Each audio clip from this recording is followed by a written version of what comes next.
Hello, Pirates fans and pitching fans specifically today.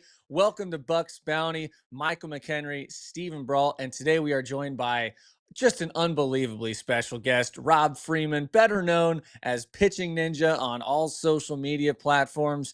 Rob, it is so good to have you here with us today. So excited to get into this. We're going to talk about your background. We'll talk about pitching in general. We'll talk about the Pirates guys specifically later in the show. But how you doing? What's your off season like when you're not, making all these videos for live pitches going on every day? Dude, I get some sleep finally. Like I watch almost every game, so it's really good to be able to catch up on stuff. And like right now, I'm giving out the Pitching Ninja Awards, which is always fun at the end of the year to kind of wrap things up. But it never stops here, but it does slow down a tiny bit.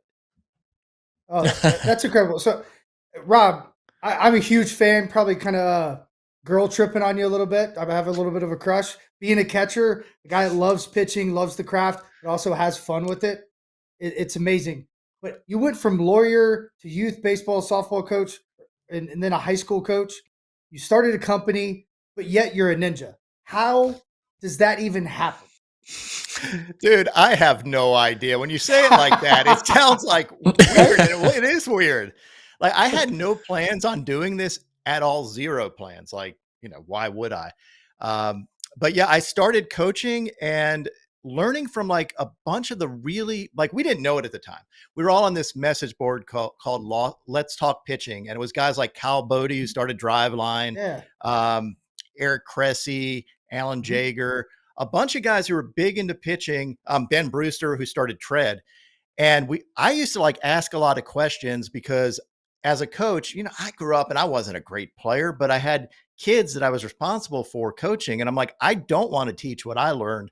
I want to learn this whole thing over. So I asked a lot of questions from these guys and we all were learning at the same time. Like we were all kind of nobodies and we all went off and did our own things. And I ended up just wanting to give back to the community and sharing. And I started sharing stuff on social media and it started taking off. And I still have no idea how I got here. That's awesome. You say that, but I mean, look, you go look into what you've done as far as not just showing videos. I think a lot of people think of you as just the guy who makes the cool, funny videos on whatever social media they watch, but really, there's so much more to it because I was telling these guys before you got on, you personally, I don't know if anybody's told you this, but you've kind of revolutionized how Yeah. people watch pitching, how the average fan sees pitching because you've made this very intricate, detailed, information and you've brought it to a level where everybody can understand and everybody can appreciate it. And that's such a hard thing to do. What made you kind of, be able to bring that information you think to the masses in a way that they would appreciate? I think it's because I have to take it simply myself. Like I understand it at a pretty deep level, but for me to learn something, I have to visually learn it as well as like break it down into little bite-sized things. And it just so happens like social media works with my ADD brain and I'm able to just spit things out there and try to make sense for everybody. And I love when little light bulbs come on where everybody's been screaming at hitters like, why did you swing at that? And now they're like, oh, I see why they swung at it. He tunneled this fastball with like, it's so cool to see people actually speaking that language now when before I don't think they got it. And I'm a very visual learner. So I think a lot of people are. And I don't think my, Mhm.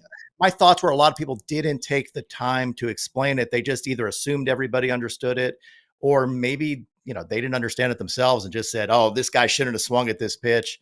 Why he doesn't know patience or whatever. Major league hitters are good. They have patience. They get fooled a lot though by great pitchers. Hitting is Yeah. hard. Let's be honest. And something I want to talk about, we're in the digital space as well. How you push out so much content and how you edit it so well and so fast is remarkable to me. I love to edit, even though as a former player, I've really gotten into that. And seeing how fast you pump it out, how well you can articulate it, and how you pick the pitches so fast to do overlays kind of mind boggles me. It shows the true love you have for the game.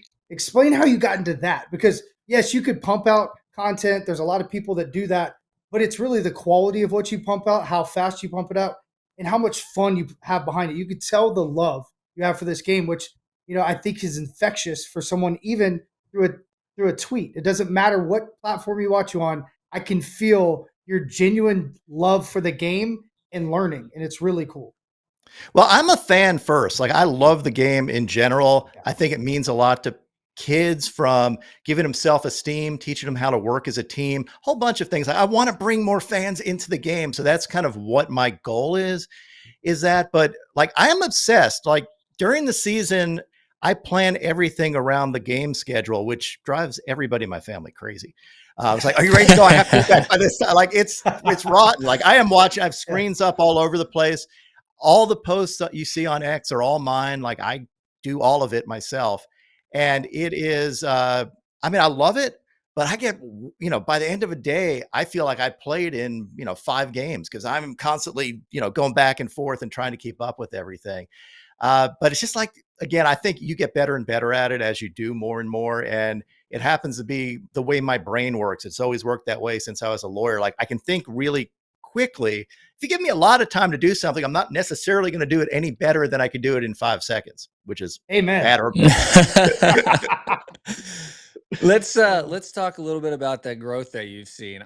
Obviously, when you start something like this, I assume you start it because, like you said, it's something you enjoy doing, it's something you love, and now it's blown up into this massive thing that you are doing. You've got a website, you've got merch, you've got guys in the major leagues not only retweeting all of your videos, but wearing your gear and supporting you and talking with you. What is that like? Now you've become this personality beside Rob Friedman. Everybody knows you as Pitching Ninja. What is that like, getting to this point now?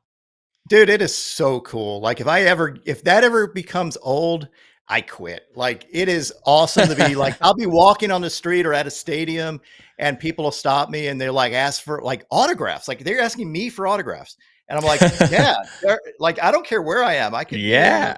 I'm stopping everything. And I am absolutely, taking the time, because I know what it's like to, like, I want to be a positive influence, and I know what it's like to see somebody else like blow someone off, and then the rumor gets around, oh, that guy's a jerk. I never want to be the jerk. I want to be the nice guy. So I think it's awesome. Like, it never, ever, ever gets old. I was just putting out a Jacob Mizorowski post this morning, and I got a shout out in that game from him, like Bohemian Rhapsody, Willie Castro in that game. He just killed a man. Ooh. And yeah, so they're like, Pitching Ninja, get on it. And I'm like, I am already on it. I'm watching it, but I love the shout out. I mean, it never gets old. It's so cool. We've definitely given you multiple shout outs, whether it's on the broadcast or on the pre and post, because your stuff we follow, we love. But do you sign Pitching Ninja, or do you actually sign your name? Like that's one thing. That's a good question. You have to ask, right? I do both. I write Rob Friedman, then I write Pitching Ninja underneath, because Rob Friedman doesn't mean anything. Pitching Ninja's Pitching Ninja a lot cooler than Rob Friedman. I will tell you that. Yeah, I was kind of hoping you were going to come on with, the ninja mask today. Oh, I should. Yeah, dude. We'll make sure we get you one black and yellow. So when you watch the Pirates, there you go. Yeah, you have that on. I want to go back real quick before we jump into how good the Pirates are and the pitching there, because I know you love Paul Skenes.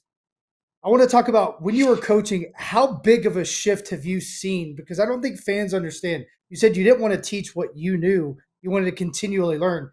And me and Steven played for a long time. We're still in the game. We never took a minute off from playing to when we transitioned in the game. And it's still growing.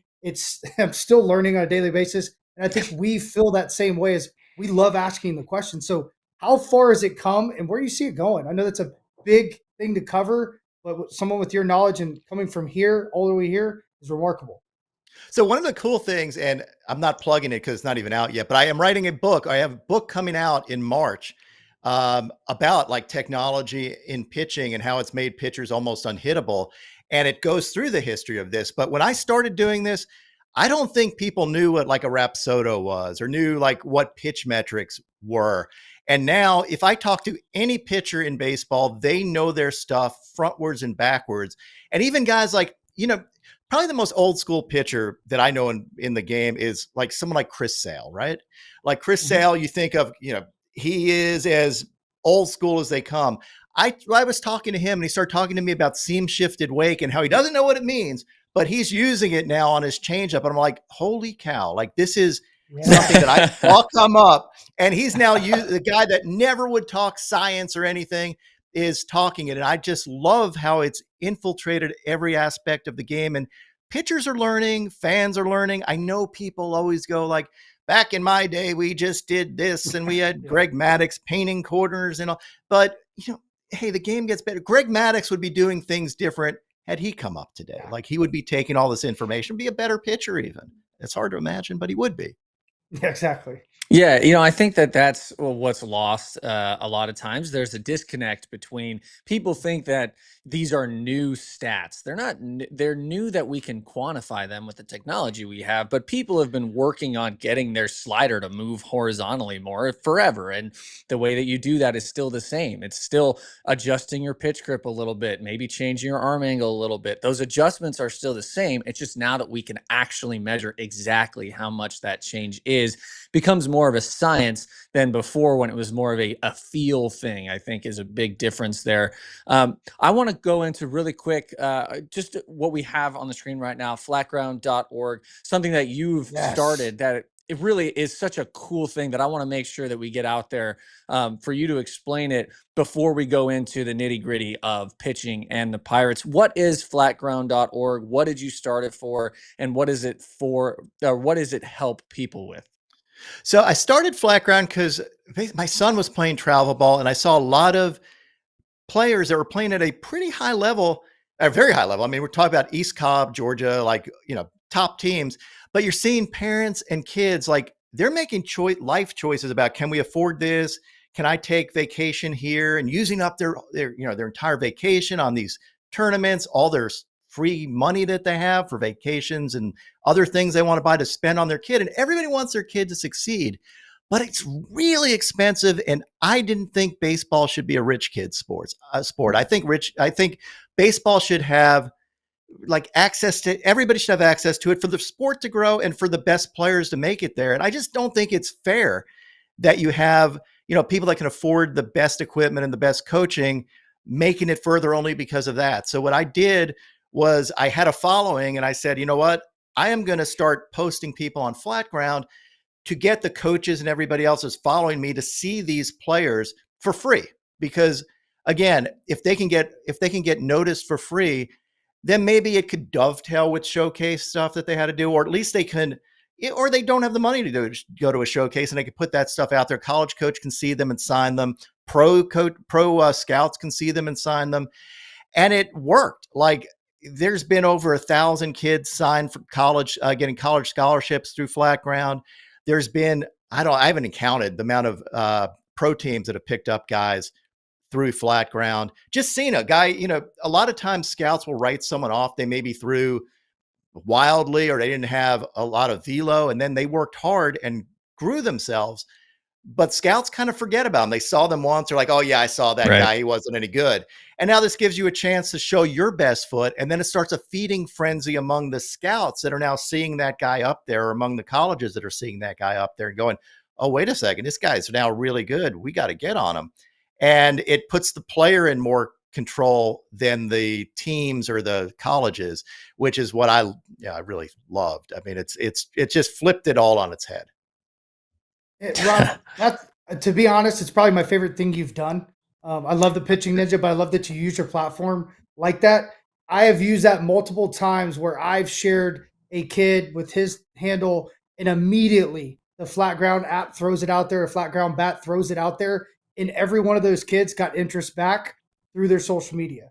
So thank you so much for that. It's been phenomenal. I've used it as a tool myself. So if you've not checked that out, whoever's watching this, make sure to go check that out, because it is a rich man's sport right now. It is very hard. I work with some of the best kids on the planet, and these kids have to spend a ton of money to even get to USA Baseball because they have to fly there, but then they take care of them, but they have to fly to Perfect Game. They have to do all these things that I don't think parents really anticipate.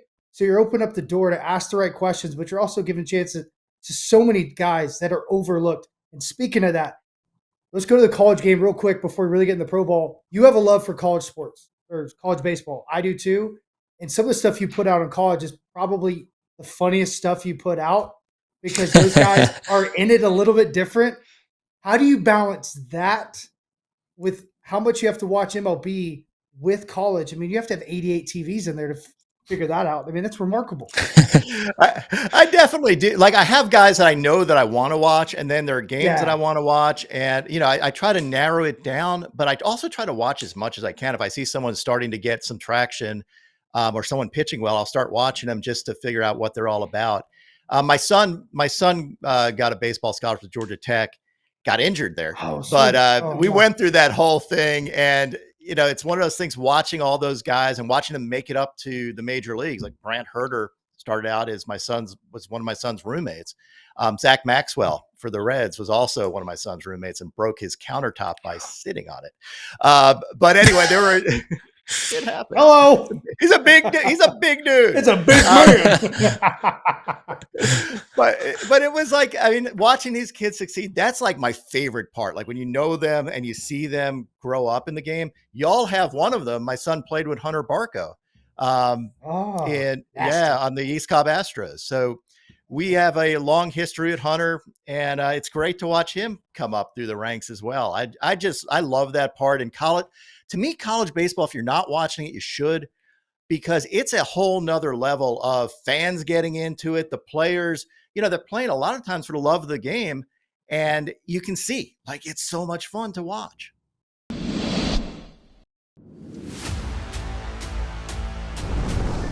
got him, and he's done it again.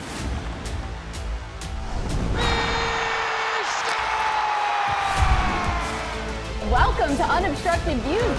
We're at BP. We're going to get an inside look. Once you start loving each other, you start fighting for each other. Welcome to Coach's Corner. And he'll admire it, and so will we. Is that too much to ask for? Oh, baby.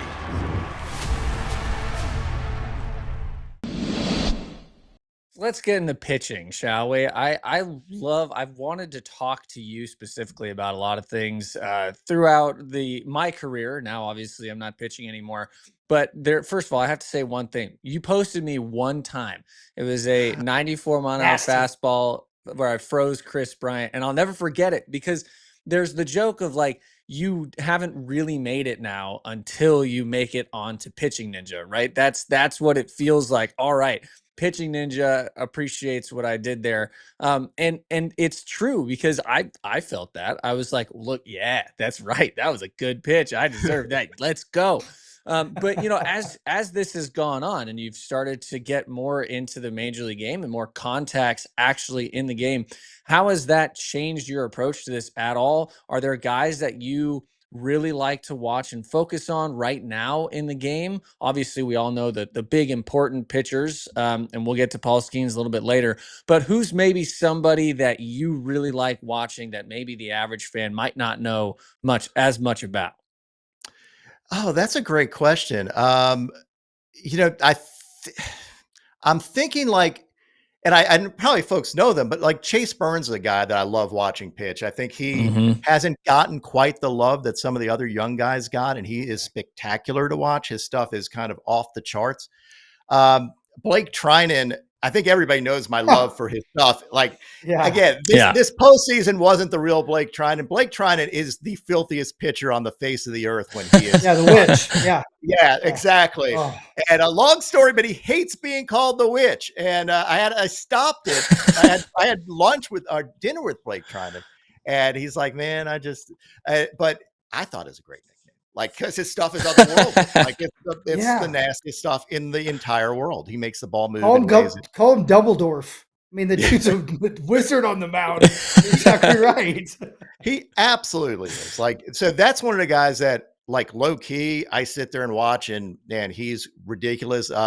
Nolan McLean this year, young pitcher for the Mets. Holy cow! Like, that's basically Witch Jr. right now. I mean, he's like Michael King, but throws the ball a little harder, and like big. Everybody should just drop everything. Every time he pitches, just drop everything and watch him pitch. He's just crazy. Just watch him throw his sweeper and his curveball. It's just the way he spins the ball is just unbelievable.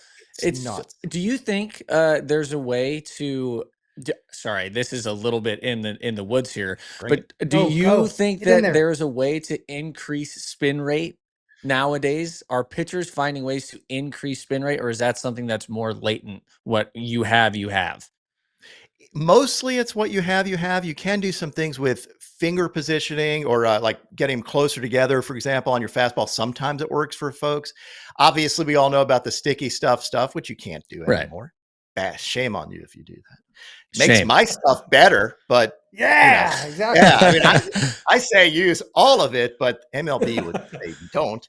So there are ways. So the biggest thing right now is seam shifted wake. Taking advantage of the seams on the baseball is a way to get your pitches to move like it's got a ridiculous spin rate without having a ridiculous spin rate. If you can get the seams to be oriented the exact right way, the differential in air pressure and stuff makes the pitches move a ton, and you'll see just wicked stuff without that high spin rate. So that's kind of the new thing that people are doing, or relatively new.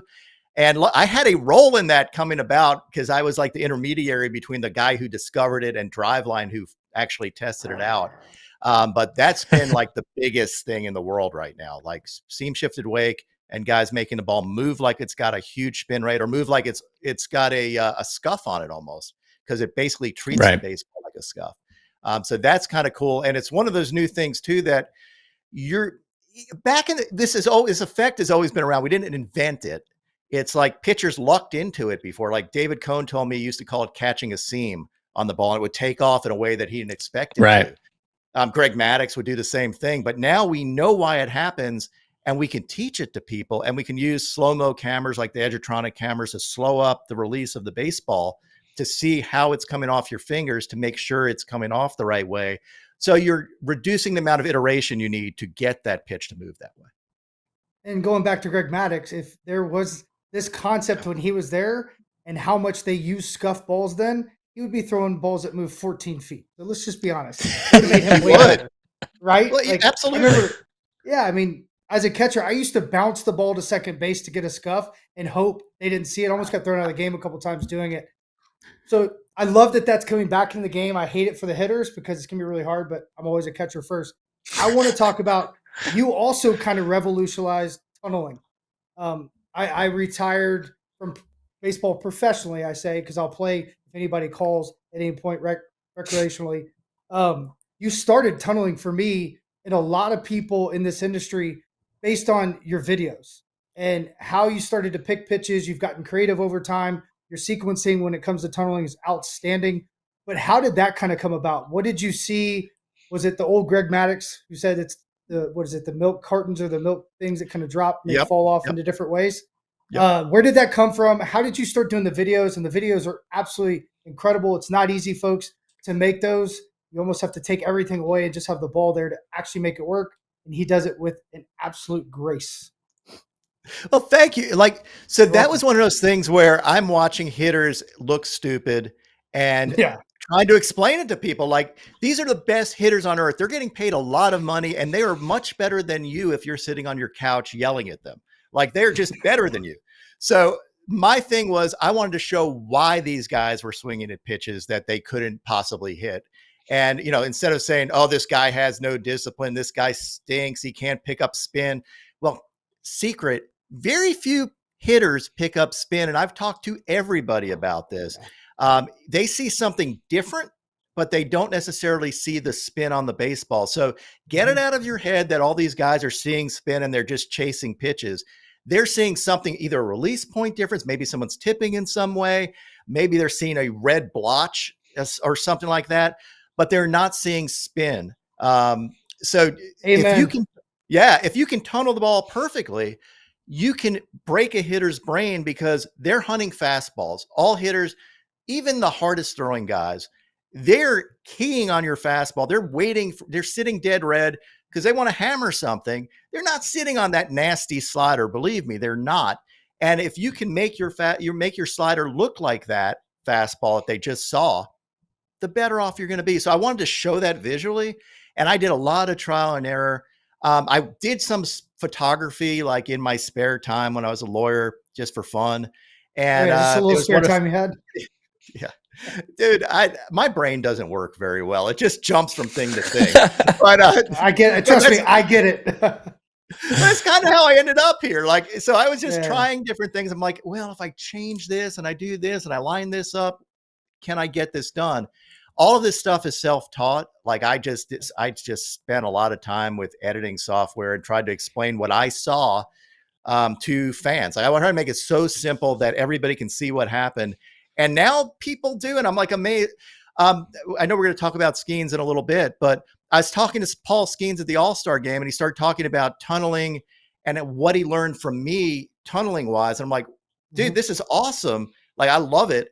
But he learned tunneling his misses with a pitch that's going to break to the plate. And he learned that from a overlay I did with Zach Gallen throwing to Freddie Freeman, a high fastball that was way out of the zone. He tunneled a curveball that dropped in the zone for a strike, a backwards K. And he said, I saw that. And I was like, oh, wait a second. That's how you get guys to freeze. And he started doing it. I'm like, dude, that's brilliant. Like, I'm glad you got that.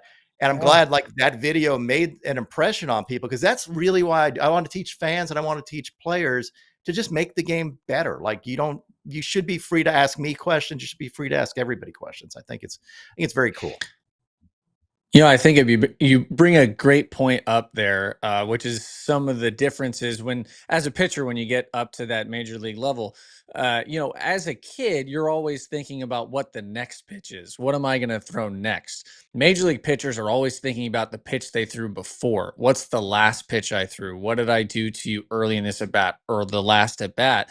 Because then, like you say, you're able to tunnel pitches off of each other. I think one of the things that you do really well is exactly that. You show that when these pitchers are tunneling pitches off of each other, it's not always one pitch to the very next pitch. It can be one pitch, and then later in that bat, they're saying a hitter's still thinking, all right, I got to be ready for that fastball away. And then, like you say, that slider starts in the same place, tunnels off, goes 8 inches off the plate, and you still get guys chasing, because it is not always a perfect science. It's just about knowing what you actually did before. And I think that you've done a great job of expressing that. No one destroys a baseball like Oneil Cruz. That is the hardest hit ball in known Major League history. Pitchers should consider themselves warned. And it is gone! There's a Cruz missile! Log in with your cable provider and stream the Pirates all season long on SNP 360. Now that you're, going into this a little bit deeper with Paul Skenes, let's just jump right into it. I want to start with him as far as pitch selection. Okay. So when Skenes came up to the big leagues, Michael and I have watched every single pitch he's thrown. I'm sure you're pretty much probably the same. And so when he came up last year, he started throwing, or he had already started, but he really started using what we called the splinker for a while. And last year, or 2024, it was his most used pitch other than his fastball. It was absolutely nasty. It got a ton of swing and miss. He came out in 2025, and that pitch was not the same. It didn't have the same vertical depth. It was not getting the same swing and miss. He gave up 3 home runs on it, which he only gave up 1 all of 2024. Something like that. Paul Skenes has the ability to change and to now start using his breaking balls more and still maybe even have a better season because he's Paul Skenes. But that's something that I'm curious, when you see a guy like Skenes making those adjustments, is that something that separates him, or can everybody learn and make those adjustments the way he does? That's a great question, because I think people can take something from it, but he is talented at a level that I'm not sure everybody can do. He blows my mind with like, I asked him about this. I said, like, dude, I feel like sometimes you just decide you're going to dominate a team with this pitch this day, and it could be any of your pitches, and you're just going there and you're mowing down people. Your curveball, like, it comes out of nowhere, and all of a sudden you get 10 whiffs on your curveball. And he's like, yeah, it's kind of like that. Like, he goes in the bullpen. He's like, all right, this pitch feels good today. And he'll throw more of that in the game. And if it keeps working, he keeps going to it. Like, he has a plan, but he's willing to deviate from it. And he's got so many different weapons. They have to respect his fastball. They have to respect all of his pitches, his command. He told me when he was in college, and this also blew my mind, that he's always been able to put the ball where he wanted to. And I'm like, young pitchers never do that. Like, it takes them a while, and then they dial in command. he has always been able to do that. He was a catcher, so he knows how important sequencing. I think it's really awesome that he was a catcher and knows then how to call pitches and knows what hitters are expecting. He was a hitter. So that separates him. His command separates him. His stuff separates them. His poise separates them. The fact that he likes doing the boring stuff. I mean, the only thing he ever gets criticized for is that he's not the most, he's not over the top enthusiastic when you interview him. But that's what makes him great. It's the willingness to do the boring stuff. Like I cannot think of a pitcher that's got it together more than that guy. And he is so much fun to watch. Everybody should watch every one of his starts. And you can learn something from it, but also realize you're watching a once in a generation guy who is just phenomenal in every way, great for the community. He does so many great things in charity. Like if your kid grew up to be Paul Skenes, you'd sit there and go, I'm a winner. Like that was the best my kid could have ever turned out. Like that is fantastic. Yeah. My high school coach once gave me the greatest compliment I've ever gotten. He said, Michael's a guy that I'd allow to marry my daughter. Paul Skenes is that for me. He's a guy that you'd be like, duh, yeah, take her, whatever you want. Go ahead. Be a part of this family, right? Like this guy's incredible. So I think you said it best. You got K-Strut of the Year in your awards. You said, walk slowly off the mound, surveying his kingdom. And I think that's the perfect element because this guy is a giant lion. If there was a Liger, I believe in it now because of this guy. But watching him, Rob, over the last couple of years, like I'll never forget, me and Steven are watching and I go, dude, how sick would it be if he threw that splinker off the front hip right here? And sure enough, he did. I'm like, how does this guy do this? He's 22 years old at the time, and he's making adjustments that you only dream a guy would make maybe in his 30-year-old season, 31-year-old season, 6 years in. This guy's doing it day one, and he's teaching the veterans things because he's willing to make that change like this. I think it's the military background. I say he has 58 tactical game plans, and he plans for it to go wrong. But before I even go any further on that, I want to talk to you about this moment that he had this year. It's the coolest moment I've ever seen in baseball. He threw a pitch, and he always looks up, and I'm always scared to death he got hurt. He goes like this, but he's not getting hurt. He's looking up, and at PNC, they have the horizontal and vertical break. Well, this day, his vertical movement with his fastball, because his low slot was taking off up better than it had all year. He led by far with that four-seamer, pretty much dropped the two-seamer that day, which took over a lot for his splinter this year, and dominated with it. I think he had 10 Ks, 9 of them on the fastball. That's what makes this guy extremely unique. But have you ever seen anybody be able to slow the game down like this at any age with this stuff, this command, and ability to adapt within the game? Because it's remarkable. And he feels like, I feel like every time he says, I'm just trying to learn from this and that. I'm like, dude, what else you going to learn? You're going to revolutionize the game. That was exactly my view on him. And I knew this from I interviewed him at LSU, and you know how good he was at LSU. Yeah. And I was trying to figure out how good he can be from the interview. And at the end, I just came away going like, dude, you are so good right now, and you could be so much better, but you're so good right now. And I can't wrap my head around how mature, how well he thinks about the game, how much he wants to be better, and how much he focuses on every little detail to get that way. It is just a unique mindset. And I do think it has something to do with his military background. He just can be very disciplined and has a bunch of different plans when things go wrong.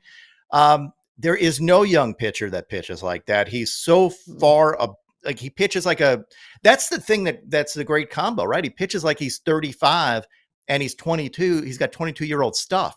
So he's among the smartest pitchers in the game. Yeah. He's Paul Skenes. Like there's nothing you can say about him other than he's a one-of-one unique character. And I mean, I guess I don't wish everybody was like him, because then you wouldn't have these, I'm glad there's only one Paul Skenes. It's fantastic to watch. So you talked about his ability to throw one pitch more on a given day. I'm going to use this to kind of lead into a more general question about some of the Pirates and baseball in general. So in 2024, he was not throwing his changeup very much yet. He started throwing it more at the end of the season. But there was a game in 2024 where he threw 9 changeups. He had 8 whiffs, and 7 of them were strikeouts, right? So just thinking about you throw 9 changeups and you get 7 swinging strikeouts on that pitch is just insane to think about. He started using it a little bit more, and then this year he used it a lot as a big strikeout pitch for him, and it's nasty. But he's not the only one that the Pirates have that are doing this. Big right-hander power arms. Him, Bubba Chandler, Mike Burrows, all these 3 guys, that big power righties with a strong fastball using a changeup as a swing and miss pitch. When I came up, changeup was always seen as a weak contact pitch. That's starting to change.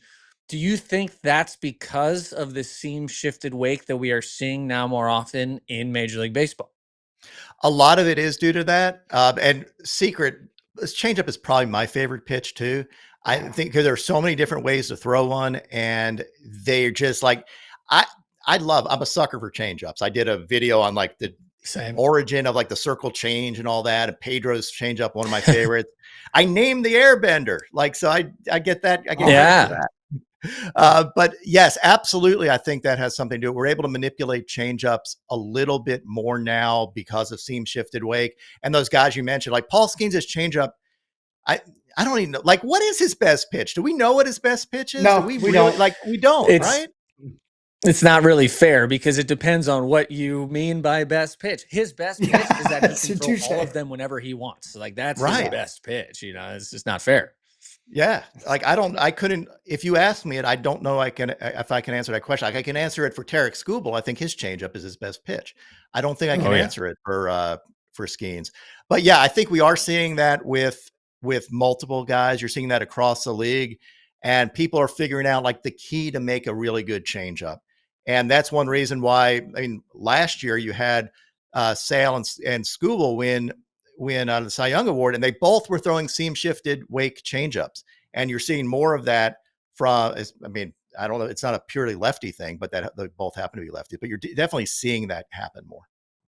So obviously Mike Burrows has an incredible changeup. I know you love yourself some Mike Burrows. He's a guy that reminds me of Giolito. He could throw that changeup up, and I think guys would swing at it constantly. But it has nothing to do with his seam shift wake. This guy just stays behind it. Pretty much a 4-seam changeup, but it's Bugs Bunny style. Just talk about the different types of changeups and how his kind of stands out, and he could literally throw it at any moment. And it's because whatever in your brain, you see that fastball like intent, and you just cannot not swing, and then it's 10-mile-an-hour difference. Yeah, like historically, everybody's, you teach the circle change where you're teaching pronating through the ball, and not everybody's good at it, which is why the seam shifted wake stuff came to play, or the Giolito type changeup where he's just focusing on traditionally, as they'd say, let the grip do the work. That's what he does. And in Gio's mind, he sits there and says, I throw a lot of fastballs at the top of the zone, so if it looks like a fastball, they're not going to be able to hit it. So I'm going to throw it and let the speed differential do the difference. And I don't care where it ends up.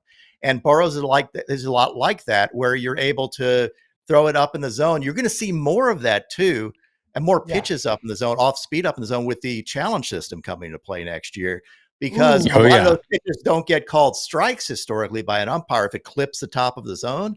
And now you're going to start seeing more changeups, I think, at the top, as well as more curveballs clipping the top of the zone. Not fair. It's not fair. The question is going to be, least favorite pitch at curveball top zone. Not fair. Exactly. What are you going to do with it's that? unhittable. You're going to watch it come in like Question a rainbow. for you. Like, oh, that's pretty out. Exactly. If you're a manager, are you letting your pitchers challenge pitches next year, or is it strictly a catcher thing? It's going to depend. I think some pitchers have earned that right, but you're going to have to do it pitcher by pitcher, because every pitcher thinks everything they throw is a strike. That is true. Every pitch that I did throw was a strike. It was a strike. I can confirm. Yeah. There's some guys you can't do it. I remember I was in uniform with the Rockies, and these kids were coming back saying, "Oh, challenge," because they were trying to figure out who should have the ability to challenge as hitters. And dude, they were right down the middle. The guy was like, "That was a ball." I'm like, "No, man. Look." I turn the iPad around. He'd be like, "No." I'm like, sorry. Over under. This is a quick question for you, because I have to ask. How many do you think Paul Skenes will get wrong? I don't think he's going to get any wrong. I think he'll be 100 for 100. You may be right. Like that dude knows, like he did in the minor leagues too, and he had challenged it. Like he was getting it constantly right. There are some guys that know the zone crazy good. Like Paul Skenes could do everything. He could do. I think he's don't practicing it at home right now. Probably is. He's like, ball. You're right again. Yeah. Yeah, he probably has like 3D, virtual reality goggles on and stuff. And it's just for sure. Like I would have nailed that. Like, yeah, I mean, he would be one guy I would trust absolutely with everything. Babysitting my kid, calling strikes, whatever he wants to do, challenging stuff. Totally right. Yeah, no doubt. Yeah, I would say he's earned that right. I know Cal Raleigh last year at one point in spring was like 9 for 9 challenging pitches. So you have some, this is going to be another talent for a catcher to show off, right? Like understanding the strike zone and using challenges efficiently is going to be a thing. So we say, framing may disappear a little bit, but this is another thing you can take into account, and also fooling hitters potentially into challenging pitches that were strikes. You might be, there's a whole bunch of things we can do. It's going to be fun. So Rob Friedman, Pitching Ninja, joining us. Just a few more minutes here with us, Rob. I want to ask you a kind of general baseball question here. And if you don't have an answer, that's totally fine. But I'm just curious, going into this next year, what pitching staffs are you looking at as the top pitching staffs in Major League Baseball? Do I not get to say the Dodgers? Because if they're healthy, they're crazy good. Yeah, you can say the Dodgers. That's okay. 29 other teams.